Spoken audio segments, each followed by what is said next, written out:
ABC News, Melbourne. Now, the discovery of a trove of black and white photographs has sparked an international mystery involving a little-known settlement of Aboriginal Australians in Asia. There's growing evidence that a significant number of First Nations people left Australia to travel overseas with visiting Macassan fishermen. The first known photographs of the community have been discovered in Italy, leading to speculation there could be a large number of descendants still living in what is now Indonesia. Erin Park travelled to Darwin to try to unravel the mystery, and a warning to Aboriginal and Torres Strait Islander viewers that this story contains images of people who have died. The photographs have been found in a museum library collection in Rome in Italy, and they show a group of young Aboriginal men believed to be from Australia and a young boy posing for photographs in a studio in the city of Makassar in what's now known as Indonesia.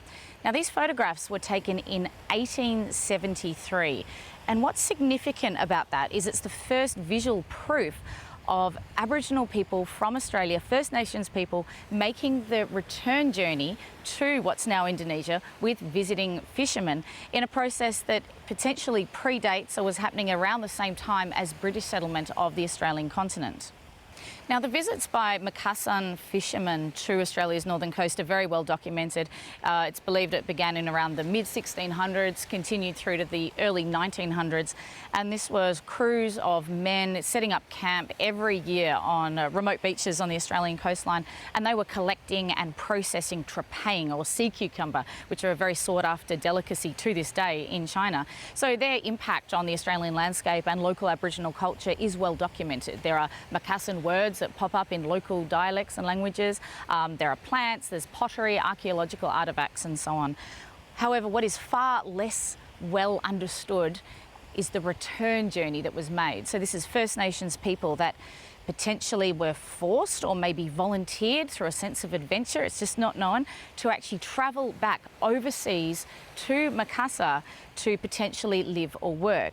Now, these photographs are the first visual record evidence of that occurring, but they do corroborate oral and written accounts about a significant number of Aboriginal people moving to Indonesia prior to British settlement. So you have accounts from Yolngu elders from the Arnhem Land area who describe women partnering up with visiting Indonesian fishermen and moving back there, making that trip very early, and also written accounts from European people who were travelling through Southeast Asia, and they describe seeing Aboriginal people walking around in the streets of Makassar as early as the 1820s. The photographs were uncovered in the collection in Italy by Professor Jane Lydon from the University of Western Australia, and she's been researching their origin and talking to a lot of people about trying to narrow down maybe who these people were and the circumstances in which they were living in Indonesia. One of the obvious sort of follow-on questions is, well, what has happened to the descendants of the people that settled in Makassar? The federal government has been unclear on the point of whether they would be eligible for Australian citizenship, but the search is now very much underway to try and identify descendants of First Nations people who potentially are still living in Indonesia.